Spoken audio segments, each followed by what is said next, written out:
Welcome to Pure Mind Magic, the show to evolve your mind. Our mind is the most powerful thing we have, but no one teaches us how to use it. When we find out how, we're ready to create magic in life and in business. Learn real mindset secrets from brilliant minds around the world to change your mindset and income level forever. With every decision you make, you create your future. What is your next move? Now, welcome your host, international magician, speaker, and podcast performance consultant, Jennifer S. Royal.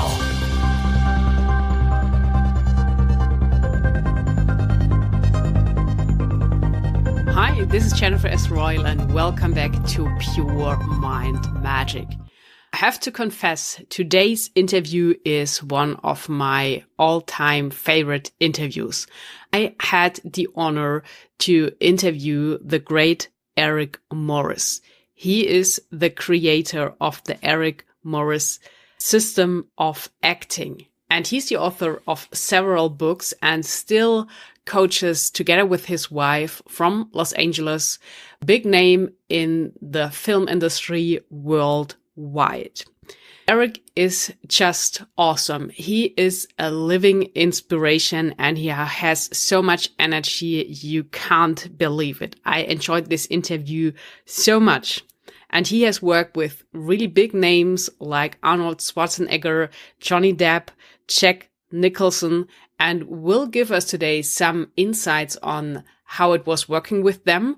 And also, we will dive deep into what acting is meaning and why some actors are so successful and others aren't. So he will explain a little bit the concept of performance and also which role the self-image plays and what, after all, you can learn from that and take into your life, into your business, or into entrepreneurship.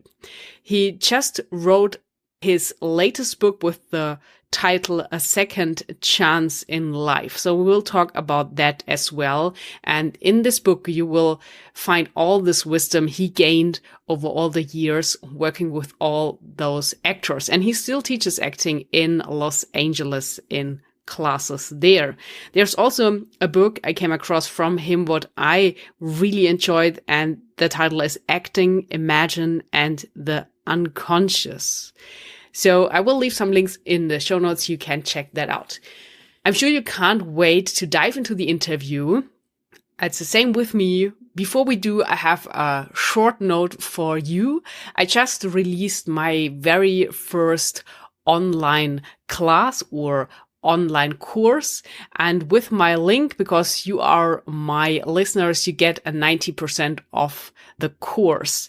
It's all about how you can use podcasting to grow your network. And I'm going to share a lot of secrets with you in the course. So far, just launched. There are already more than 2,000 students enrolled worldwide. And I would be happy if you would do too. So please go ahead, check that out as well. I think it's really a lot of inspiration today from all sides that is waiting for you. And now, let's wait any longer and dive directly into this mind-blowing interview. So here is for you on Pure Mind Magic, Eric Morris from Hollywood. Hi, Eric. Welcome to Pure Mind Magic. Hello, Jennifer. Nice speaking with you. Eric, I'm so happy to have you on the show today, live from Hollywood. And you are the creator behind the Eric Morris system of acting. And you helped a lot of really big names in the industry, like Arnold Schwarzenegger, Jack Nicholson, and Johnny Depp. So please go first and introduce yourself to the audience and tell them what you're doing. Okay. Well, you already said it. I'm Eric Morris, and I have innovated a system of acting over 60 years of teaching.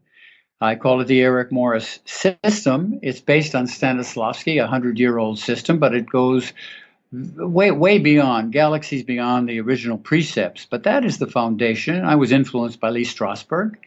And so I teach acting, and I have been teaching acting, or I should say I've been teaching no acting.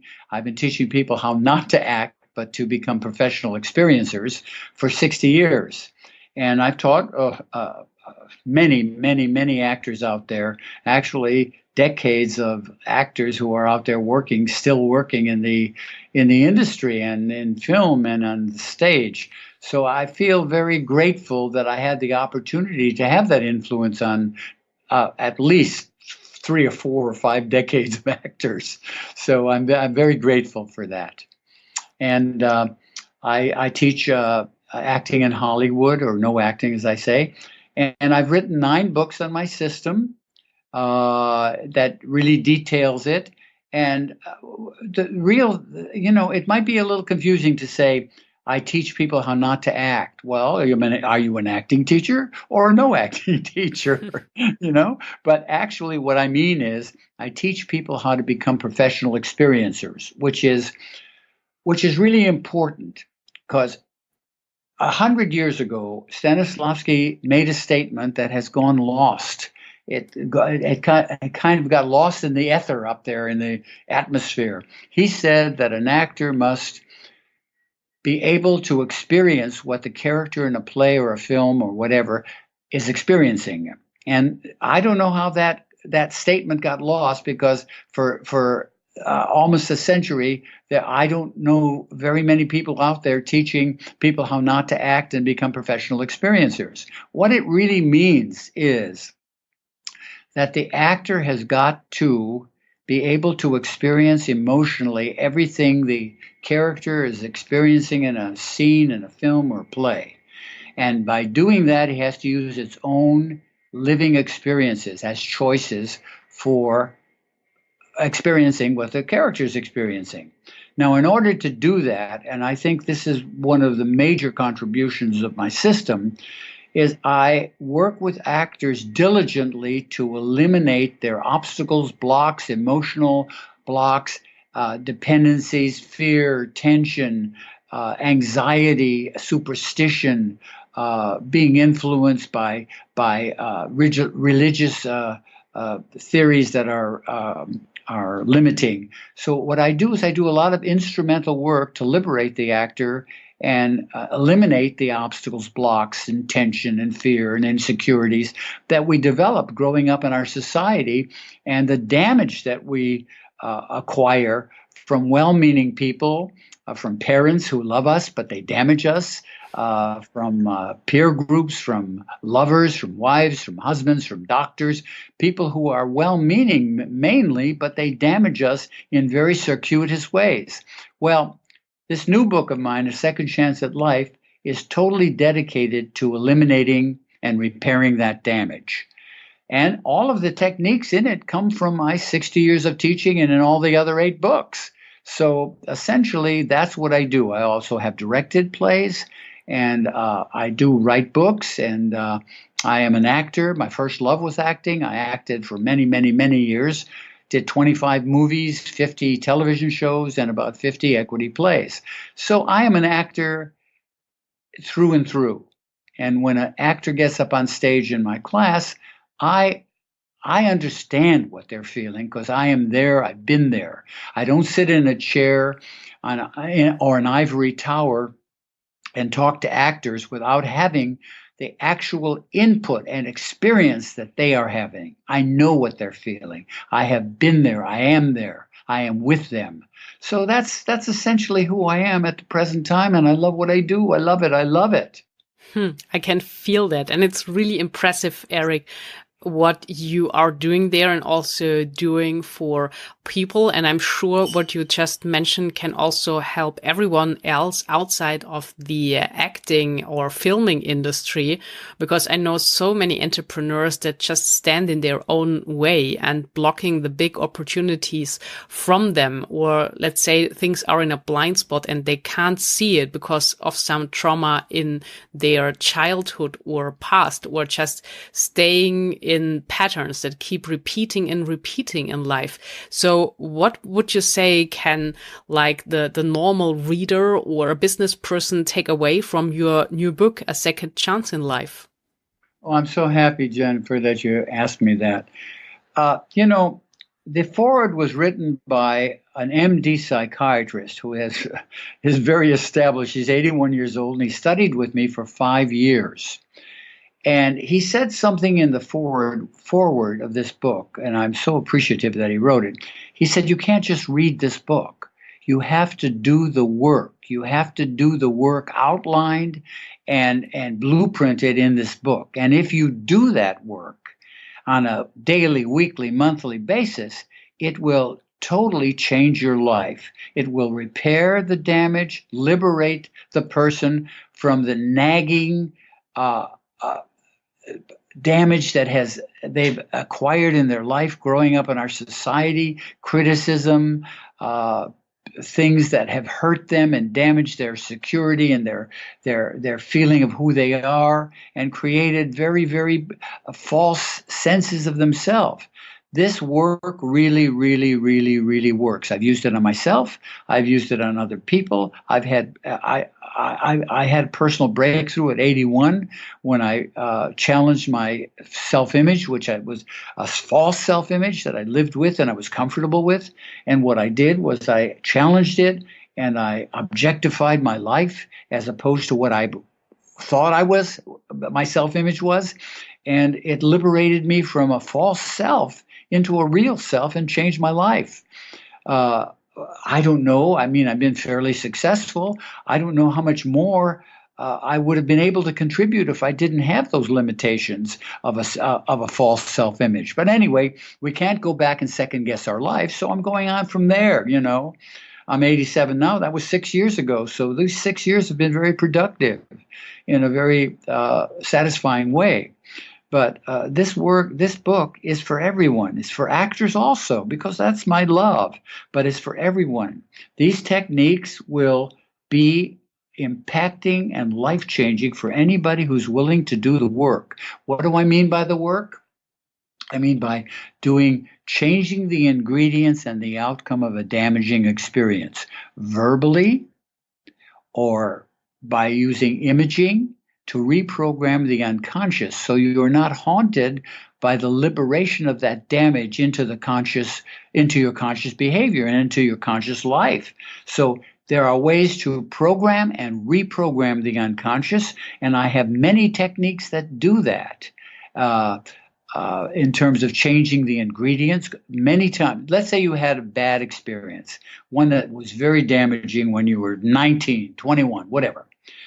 So if you go over that image, that actual experience, and you start to verbally change the ingredients of that experience to a positive place, to a positive result, and change the outcome of that experience to a positive instead of a negative, damaging one, and you do that repeatedly, many, many times, over and over again, you are actually influencing the unconscious memory banks, which will then change that damaging experience into a less or completely undamaging experience, because you're creating a new relationship to the experience that is positive and helps you to allow yourself to give up the negativity of that damaging experience. It actually works. And there are other techniques also.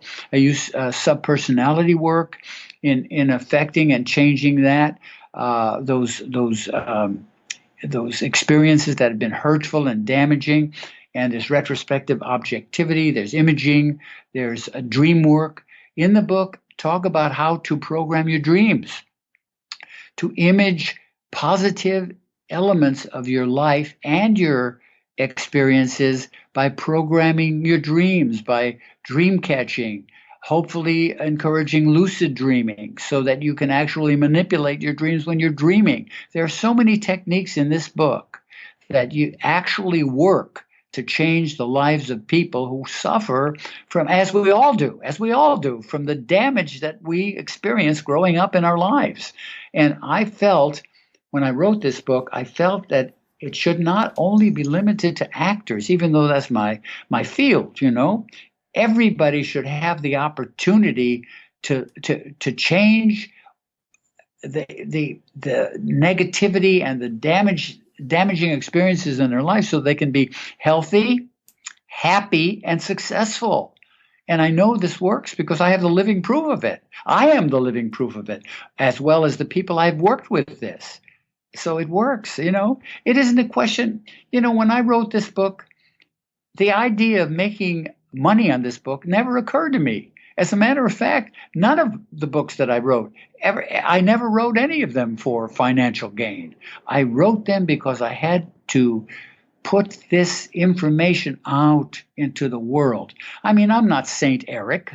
I pay my bills. I make a living teaching, and I'm not trying to promote an image that I'm standing on a high mountain with a halo over my head. That's not true. But I never wrote any of my books, including this one, for financial gain. I am impelled to do this. I am impelled to do this for the world. I don't know. I don't want a monument on my gravestone. I just feel that this is something I must do, and I've been doing it, and that's the truth, And I'm promoting this book. This blog certainly is intended to promote the book, so that people will read it, use it, and change their lives. I'm not. That's my impetus. That's my goal. And that's the truth. That is amazing and so inspirational. And even you had your breakthrough, you mentioned like 6 years ago, and you changed your self-image. And this is so interesting what this can do for you and what kind of ripple effect it can start. And there is this famous saying that life doesn't give us what we want. It gives us who we are. So we have to make these changes on the inside and really solving these blocks that you mentioned. And correlating with that, I'm wondering, Eric, because there is always this big question when we look at Hollywood. So there are some names that are so big and they make so much money and they are so famous. They are world famous. So everyone knows them.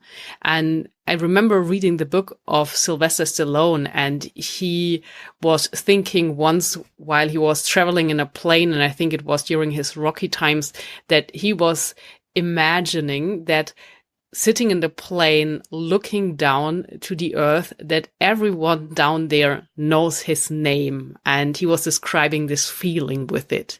So we have this side. And then there's also a flip side of people who dare to become actors. So there's this very strong desire to become successful, to have this breakthrough, to get the casting, to get the role. And I've spent some time in Hollywood, and it's like everyone is an actor there. So every waitress is an actor. So they are all just waiting for the big chance there. And Hollywood is a place where dreams can become true and everything is possible. But with your experience, Eric, what would you say? Where is really the big difference from someone who is so successful in acting and someone who is not and is just dreaming about? Does it also come down to inner blocks? Well, there's a multitude of blocks and issues and background. And you see, for me, the first question is, why does a person want to be an actor? You see, so many people decide to be actors or pursue that as a career for a lot of the wrong reasons, a lot of very, very neurotic reasons, as a matter of fact. I hate using that word, but it's true. And when a person chooses to be an actor because they want to be rich and famous and have a house in the hills with a view and a swimming pool and be known all over the world and make $20 million a picture, if that's their goal, that's the wrong reason for wanting to be an actor. And a lot of people are attracted to acting because they have an undying, unfulfilled need for love, for visibility. Look at me, love me, please love me, see me. And that's another not good reason for wanting to be an actor.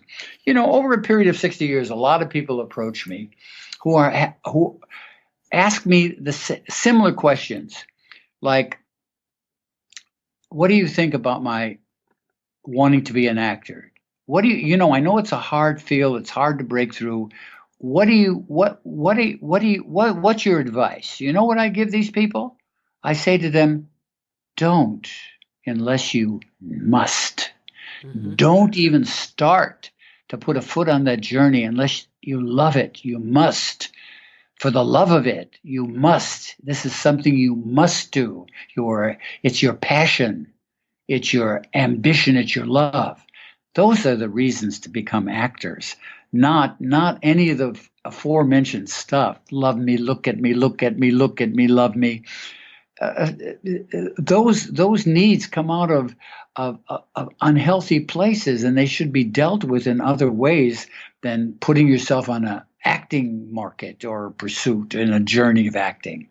I mean, that's my advice. I mean, it's an opinion, and everything we express is an opinion. But my opinion is an educated opinion. I've been doing all of this for well over 70 years, 87? Yeah, 70 years. 70 years, right.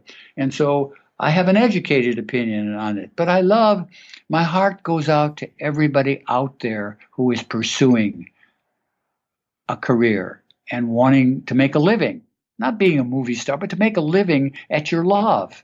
And my heart goes out. It's a very tough business. The competition is overwhelming.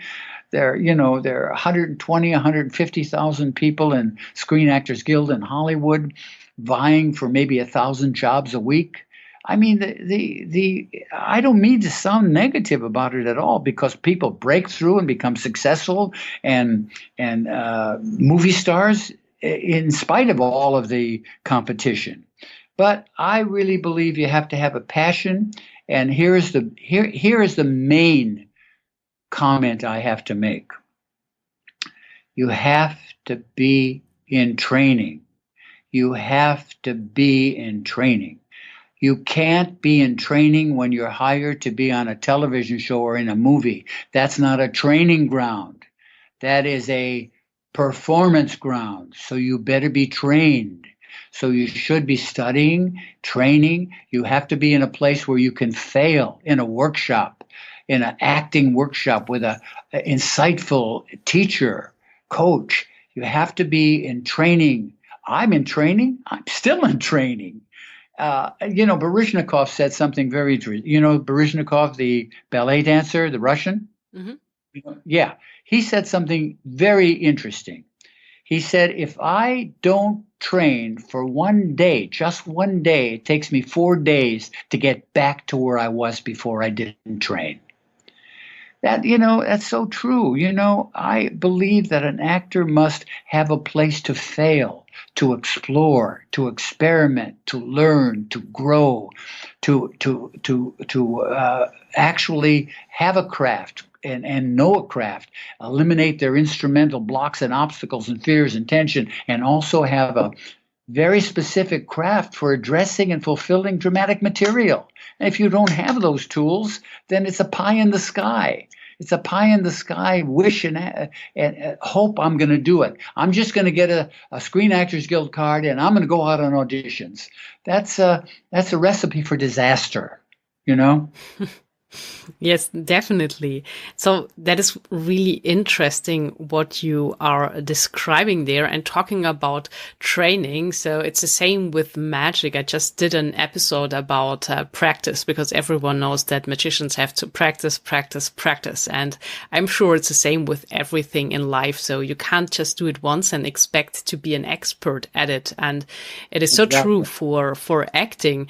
And talking about that and the training field, Eric, you offer these acting classes and also acting weekends, acting intensives. I have a lot available. I personally teach 3 classes each week: Monday night, Wednesday night, and I have a Tuesday day class. My wife does private lessons. She's wonderful. She's absolutely brilliant, and she Skypes with people all over the world when they get movies and auditions and when they're doing television shows. And she does that, and she's brilliant. And we have a wonderful creative relationship as well as a wonderful marriage.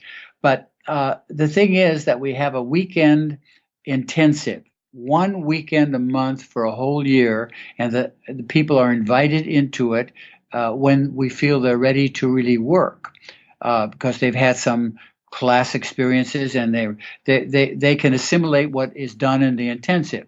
And then we do jamborees. It's about 4 of them a year. We go up to Lake Arrowhead, which is 5,000 feet up in the San Bernardino Mountains at the UCLA Conference Center, and we do 4 jamborees a year, 3 mini jamborees, which is 4 days, and 1 major jamboree, which is 6 weeks, where we cover specific approaches of the craft. I call them mega approaches. Like this week, next week, the 14th, 15th, 16th, and 17th of February, we're doing a sub-personality mini jamboree. And it's up in Lake Arrowhead, and it's 4 days long, and we work with sub-personalities and apply those sub-personalities to material in scenes and in monologues. So we do intensives, we do jamborees. My wife works with private lessons with people, and I teach those 3 classes, and she Skypes with people, famous people. I'm a little bit reluctant to start naming names, but people who are working on films and television series, and she Skypes with them and she coaches them while they're working. So at any rate, she has a whole following in that area. So we have a kind of a yin-yang kind of relationship. I used to teach privately. I used to fly all over the world. I used to service 15 cities in the United States and 5 countries outside of the United States. But at my age, flying all over is not really so easy for me to do at this point. I mean, I run, I walk around. I'm not ambulatory. I'm perfectly healthy, but getting on and off a plane at 87 years old is not my best desire. But anyway, I have about 75 people in this country and around the world that teach my system exclusively. And these are people that have worked with me for periods of time and have moved on to other places in the country and other places in the world. I have a following in Australia and Turkey and in Argentina. There are schools that are really formed, and so all over the world. I have people teaching in Germany, actually, and Australia, as I said. There's a couple of others countries. Paris. I have a lady in Paris that studied with me for about 5 or 6 or 7 years, teaching my system in Paris. So about 6 countries out there. In Turkey, they published 2 of my books, No Acting, Please, and Irreverent Acting. So I feel that the work is being disseminated all over the world. And I got to tell you that is so satisfying to me. And these people, I don't have any income at all from any of these teachers, and I've never thought of having any income. I'm just grateful that they're out there teaching my system, and it's just very fulfilling to me. I always thought when I die, I'd like to leave a footprint on the planet somehow. I mean, I'm not looking for immortality, but it would really be nice to, having paid the planet back for all of the air that I used, all of the water I drank, all of the food I ate, it would really be nice to pay the planet back for all of the consumer things I've used, to give them a little bit back, just to give a little bit back to it. So, I had a conversation with Jack Nicholson about 5 years ago, and he had donated a whole bunch of money. I can't remember the charity or whatever, but it was a whole bunch of money. And I was talking to him on the telephone, and I said, Jack, that was so generous. That was so good of you. He said, Eric, you got to give some of it back. You got to give some of it back. You can't just take it all. And I will always remember that conversation. I feel the same way. You got to give not only some of it, but a lot of it back. A lot of it. So that's my mantra, you know. Yeah, that is really amazing what you're doing there and the idea behind it, and also offering all these classes. So I will put the link in the show notes for everyone listening to make it easy accessible to find your classes. Yeah, Eric Morris Actors Workshop. I'm listed, and they can they can call or they can email. I have a website, ericmorris.com. Very Very easy. simple. And it's very interesting. On that website, I give them a free video once a month, a 5 to 7 minute video on parts of the work. And so they get that for free each month. I've got about 2,000 or more people on my website who have subscribed. And so it's ericmorris.com if they want to reach me for any reason, to ask me a question. They can reach me through that, or Eric Morris Actors Workshop in Hollywood, in Los Angeles. Perfect. So, Eric, I have a last question for you because I'm respecting your time. I mean, I would still have even more questions, but maybe I can convince you that you have to come back to the show and we can talk further. I would love it. I would love it, Jennifer. I would love it. Great. If you have more questions, I have more time. Very good. So let's go with one more question for today's episode. So we mentioned in the beginning that you worked with Arnold Schwarzenegger, and interestingly, I once came across, and I think it was an article about him, and it was about mindset and how he approaches goals in life. And it's really interesting because everyone who knows his story knows that he started in Europe, so not far away here from Munich in Austria. And he came up with the idea to become a bodybuilder. And it is said from him that he thought he will be the best bodybuilder. So what he did was looking for the best coach he could find, making him the best bodybuilder, and it worked. And then he had the idea to go to the United States and become an actor. So he once again thought of himself. He would like to get the best coach for himself to become an actor. And I read this, and it's now so interesting that I have you here in the show because obviously he was talking about you. So can you share a few insights on how you worked with Arnold and helped him, and how was the cooperation? I would love to, because I love Arnold. I think of him as a very good friend as well as somebody I had worked with. I love Arnold. I would do anything for him. But okay, I'm going to tell you the interesting story. I got a call from Bob Rayfield's a director. He directed 5 Easy Pieces, Jack Nicholson. He directed King of Marvin Gardens. Well, he was doing a film called Stay Hungry with Sally Fields and Jeff Bridges. He called me and he said, Eric, you've been recommended to me by Jack Nicholson. I have this guy who is Mr. Olympia. He's won it 3 or 4 or 5 times, and I'm doing a film about Mr. Olympia contest. And it involves many other things. But I have this guy, and he's never acted before. He only did one thing called Pumping Iron, but it was a documentary. Would you? Has no acting back. Would you consider working with him? You come very highly recommended to me by Jack Nicholson. I said, okay, sure. How long do I have to work with him if he's never acted before? He said, we have 9 weeks before shooting.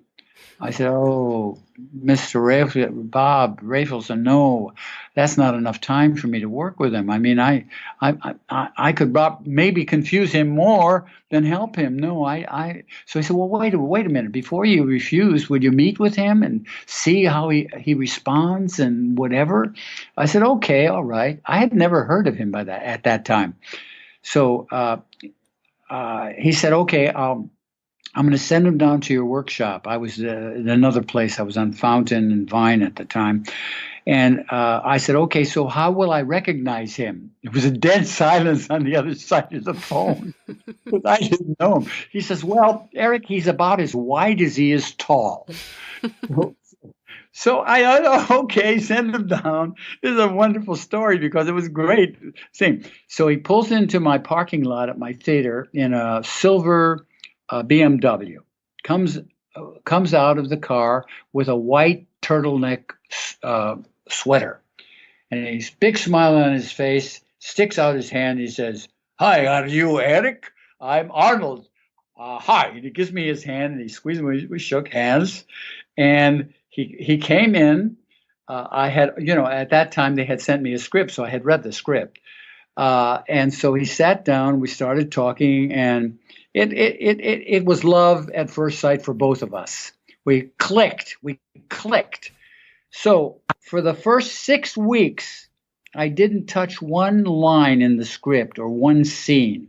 I talked to him about his life, his background, Graz, his mother, his father, his brother, his army experiences. He told me that when he was bodybuilding, the gym was closed on Sundays, so he'd climb up on the roof and break in through the skylight so he wouldn't miss a day of training. He was adamant about it. And I knew everything that I needed to know about him in that first 6 weeks. In the last 3 weeks of that 9-week period I had with him, I took everything I knew and personalized it for every scene in the film script. We used choices from his life. I said, okay, for this scene, I want you to go back and I want you to deal with the time when you asked your mother to buy meat because you needed protein. I want you to get that. I want you to go back to that. Let's work on that. And that's for this scene. And then I want you to talk about your father in this scene. And I did all of that. And in 9 weeks, we were finished. He went to Birmingham, Alabama, I guess, either that or Kentucky. And he did the film. I get a call at 5 o'clock in the morning from Bob Rayfield's son, because it was 8 o'clock there, He said, I said, what's wrong, Bob? I said, oh, I'm so sorry. It is early there. I just want to call you, and I want to tell you how grateful I am for what you did with Arnold. He is wonderful. He is wonderful. I'm so grateful. I said, well, I'm grateful too. And thank you so much for the call. Now, added to that, that was his first dramatic picture. He won the Golden Globe that year for the most promising newcomer in Hollywood. Wow. So that's my Arnold Schwarzenegger story, where we started. And then he came to my class for about a year, actually, after that, and he wasn't doing very well. In the beginning, I have stories that could fill another blog about Arnold, that are humorous, that heart touching, and but that was the first one, okay?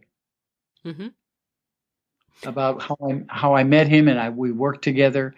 And I want to tell you something. I once said to Arnold, I said, you're talented enough to play Hamlet. He said, oh, Eric, I'm too old for a Hamlet. But if I ever get cast in King Lear, you're going to come and coach me. That was his exact thing. But I want to say this. He is potentially a very, very gifted dramatic actor. He came one night after he wasn't in class. We went out with a group of us for Mexican food. And he said this to me. He says, Eric, I love what you do. It has really affected my work, my life, but I don't want to. I want to be an action actor. I'm a very physical man and a physical guy, and that's what I want to do, and that's the direction I want to take. And I said, do it. Of course. And he did, and that's the direction he took. Later in his life, he started doing dramatic work. But I believe that if he had a breakthrough role, a dynamic role in a film, and was well directed, he would knock people out. He would blow their minds. He is very deep, he's very complex, and he's extraordinarily talented. And that's not just an opinion because I love the man or I like the man. That's a fact of my experience with him. That are so interesting insights and stories you are sharing there. So this is also really inspirational, Eric, and to learn so much more what's behind the character from the media and how he really is and with all his talent. So, Eric, I'm really grateful that you made it happen to come on to Pure Mind Magic today and inspire my whole audience with your life story and your work and your books, also your courses. So I will put all the information as promised in the show notes to send people to you. And as we talked already, it would be great to bring you back. And as they say in TV, to be continued.